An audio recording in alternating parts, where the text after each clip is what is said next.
Hello and good morning all dear student. कल वाले video में मैंने आप लोगों को वेस्टर्न कोस्टल प्लेन्स बताया था और वहाँ पे इसको 3 पार्ट्स में डिवाइड किया गया, उसको गुजरात कोस्ट, कोंकण कोस्ट और मालाबार कोस्ट। अब आज के आप लोग ईस्टर्न कोस्टल प्लेन्स देख लीजिए, जो पूर्वी समुद्री मैदान है, ठीक है ना। The eastern coastal plains lie between the eastern Ghats and the bay of Bengal and stretch from west Bengal to Kanyakumari. अब जो ईस्टर्न कोस्टल प्लेन है, ठीक है ना, ये किसके बीच में ये है, स्थित है, लाई है ईस्टर्न घाट्स और बे ऑफ बंगाल के बीच में, ठीक है ना। और ये वेस्ट बंगाल से लेकर कन्याकुमारी तक ये कोस्टल प्लेन्स फैला हुआ है। These plains can be divided into 2 parts. इस प्लेन्स को 2 भागों में डिवाइड किया गया। जैसे वेस्टर्न कोस्टल प्लेन को 3 भाग में, वैसे इसको 2 भागों में डिवाइड किया गया। पहला northern Circars. The northern Circars are located in coastal Odisha and Andhra प्रदेश।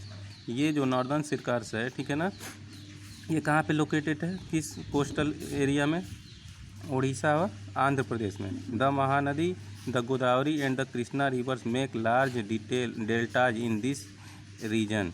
जो 3 नदियां हैं, महानदी, गोदावरी और कृष्णा, ये 3 नदियां क्या करती हैं, यहाँ पे बहुत बड़ी बड़ी क्या लार्ज डेल्टाज बनाती हैं, ठीक है ना, इस रीजन में। सो इसकी वजह से these plains are fertile and favourable for the rice crop. इसी वजह से ये जो मैदान है, प्लेन्स है, ठीक है ना, ये किसके लिए बहुत ज़्यादा उपजाऊ है, राइस के लिए, यानी चावल की खेती करने के लिए। The ocean is very deep. यहाँ के जो ओशियन है, ठीक है ना, यानी जो समुद्र हैं वो क्या है, बहुत ही डीप, यानी बहुत ही गहरे हैं। So a number of ports are located here. इसी वजह से यहाँ पे बहुत सारे पोर्ट्स बने हुए हैं, बंदरगाह बने हुए हैं, ठीक है।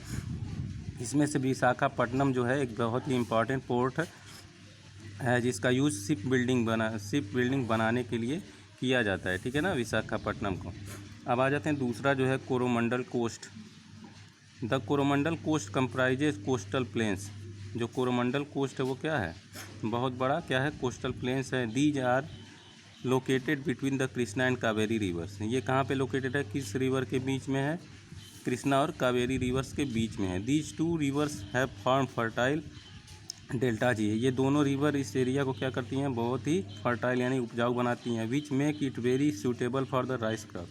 ये जो एरिया है इसमें भी बहुत ज़्यादा क्या है, राइस क्रॉप ही बोया जाता है, यानी राइस की फसल, यानी चावल की फसल बोई जाती है। Owing to abundant rice crop this area is also called the rice bowl of India.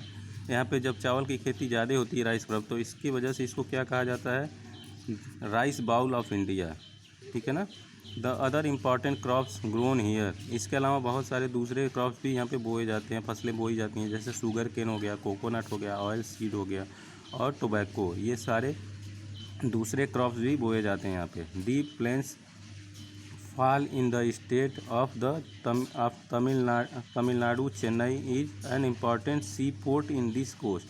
इस कोस्ट में यानी समुद्र तटीय मैदान जो है ये ईस्टर्न प्लेन्स, ठीक है ना, यहाँ पे जो कौन कौन से स्टेट हैं, तमिलनाडु और चेन्नई, यहाँ पे बहुत सारे सी पोर्ट्स बने हुए हैं, बंदरगाह यहाँ पे भी बहुत सारे बने हुए हैं, ठीक है ना।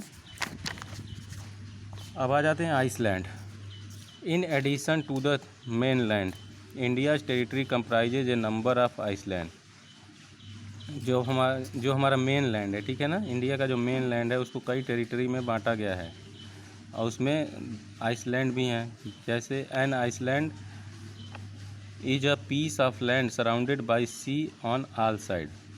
जो आइसलैंड होता है वो क्या होता है, उसके चारों तरफ क्या होता है, समुद्र होता है, सी होता है, ठीक है ना, और वो बीच में बसा होता है। We can divide these Indian islands into 2 group. India के जो 2 आइसलैंड है उनको 2 ग्रुप में बांटा गया। पहला Andaman and Nicobar group of island पहला है, ठीक है ना, और ये कहाँ पे है, बे ऑफ बंगाल में है। और दूसरा जो है लक्षद्वीप ग्रुप ऑफ आइसलैंड, ये कहाँ है, अरेबियन सी में, ठीक है ना। इस वीडियो में बस इतना ही। आप लोग इस चैप्टर को क्या करते रहिए, रीड करते रहिए। आगे का मैं नेक्स्ट वीडियो में आप लोगों को एक्सप्लेन करूँगा, ठीक है ना। Thank you.